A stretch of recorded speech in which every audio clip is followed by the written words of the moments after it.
جائیں, کہیں کہ ہمارا رب اللہ ہے, پھر اس پر جم جائیں. ان پر فرشتوں کا نزول ہوتا ہے. نہ کوئی غم کرو نہ خوف, خوشیاں مناؤ جنت کی جس کا تم سے وعدہ کیا گیا تھا. اللہ کی ربوبیت پر اطمینان جب انسان کو ہو جاتا, میرا رب اللہ ہے, ربی اللہ, انسان کے لیے نہ کوئی کھٹکا, نہ کوئی خطرہ, نہ کوئی خوف, نہ کوئی حزن. جو کچھ ہو رہا ہے کس کے اذن سے ہو رہا ہے؟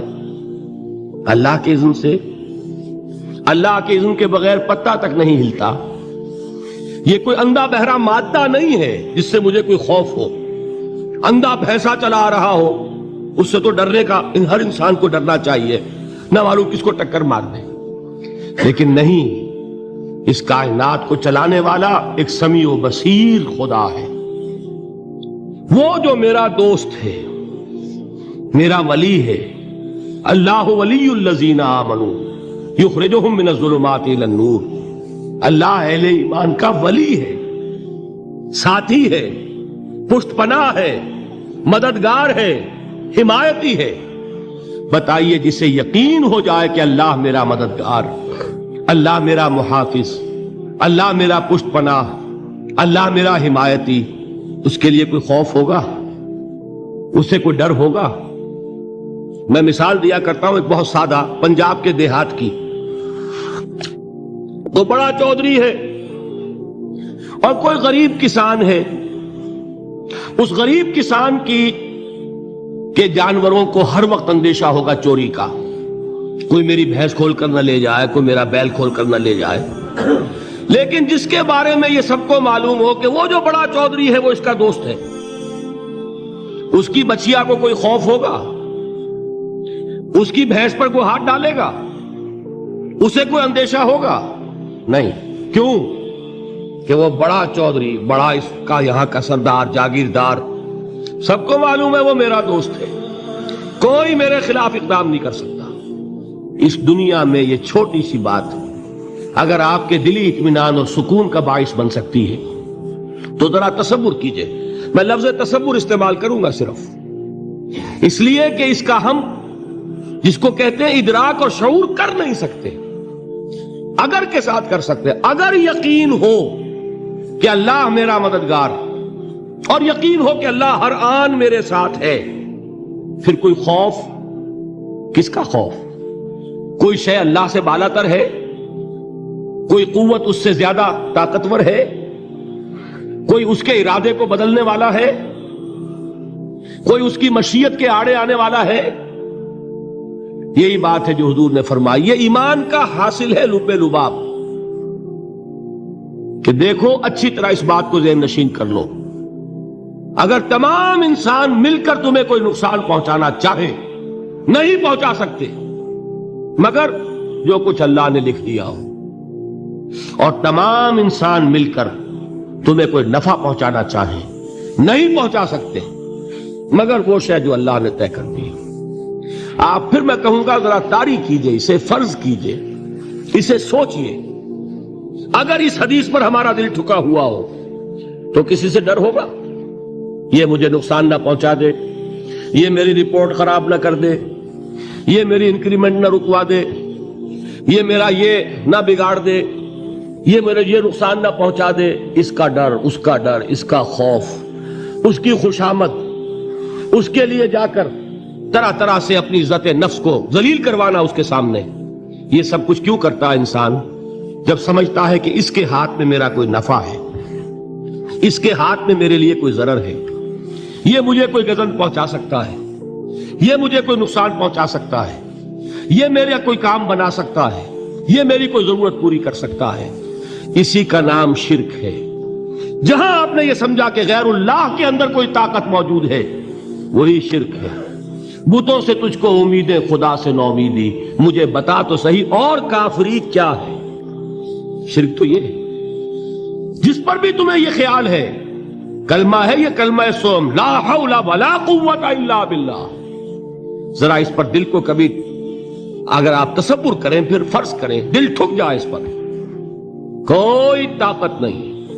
یہی بات تھی جو شیخ عبد القادر جیلانی رحمت اللہ علیہ نے اپنی وصیت میں اپنے بچے سے کہی. 11ویں دینے والے ہیں، لیکن حضرت شیخ عبد القادر جیلانی کی وصیت اور تعلیمات کو کتنے لوگ ہیں کہ جانتے ہو؟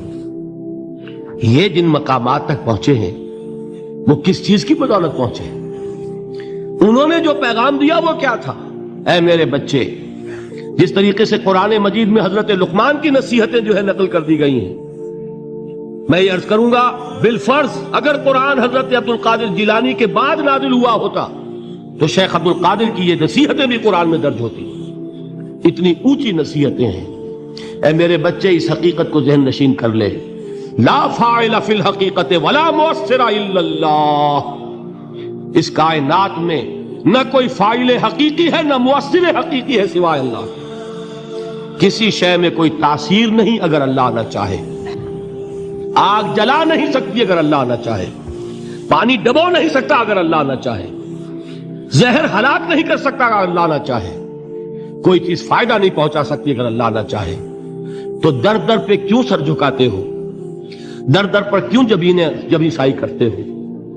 سب کے سامنے کیوں ہاتھ پھیلاتے ہو؟ ایک اللہ سے مانگو. ایک اللہ کے سامنے زمین پر اپنی جبین رکھو. لا فاعل فی الحقیقت ولا مؤثر الا اللہ. نظر آتا ہے ہمیں کہ پانی پیاس بجھا دیتا ہے. پیاس بجھانے کی صلاحیت پانی میں نہیں ہے، اللہ کے اذن سے. کھانا بھوک مٹا دیتا ہے، بھوک مٹانے کی صلاحیت کھانے میں نہیں ہے، اذن رب میں. دیکھیے یہی یقین تھا. حضرت موسیٰ علیہ السلام کا واقعہ یاد کیجئے. سامنے سمندر آ گیا ہے، قوم دیکھتی ہے پیچھے کہ گرد و غبار کا طوفان ہے. معلوم ہوا کہ فرعون اپنے لشکر سمیت آ گیا ہے.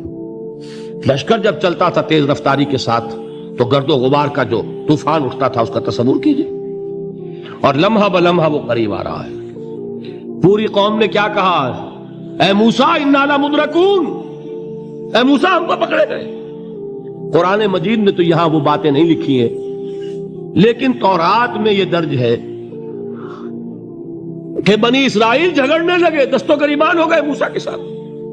موسیٰ ہمیں یہاں مروایا لا کر، اس سے تو ہم ہی بہتر تھے. وہاں کھانے کو ملتا تھا، زندگی تو تھی، بیگار ہم کر رہے تھے، موت تو نہیں تھی. اب جو کچھ ہوگا اس کا تصور کرو، جس طریقے سے ہمارے ٹکڑے اڑائے جائیں گے. تو لڑ رہے ہیں حضرت موسیٰ علیہ السلام سے. یہ تورات کی تفصیل ہے. قرآن میں صرف اتنا آیا ہے، پریشان ہو کر انہوں نے کہا انا لمدرکون، موسیٰ ہم تو پکڑے گئے. اس وقت موسیٰ کا جواب کیا ہے؟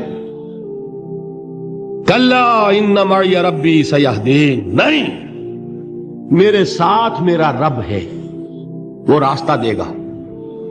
بتائیے کہاں راستہ نظر آ رہا ہے؟ یہ ہے ایمان بالغیب. راستہ نظر نہ آئے تب اللہ پر یقین ایمان ہے. جیب میں پیسے ہوں اور تب دل کو اطمینان ہے تو ایمان کس پر ہوا؟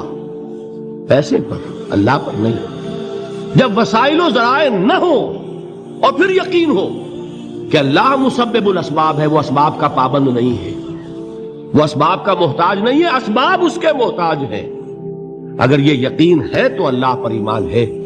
یہ نہیں ہے تو تمہارا ایمان اسباب پر ہے، وسائل پر ہے، ذرائع پر ہے، مادیات پر ہے، اللہ پر نہیں.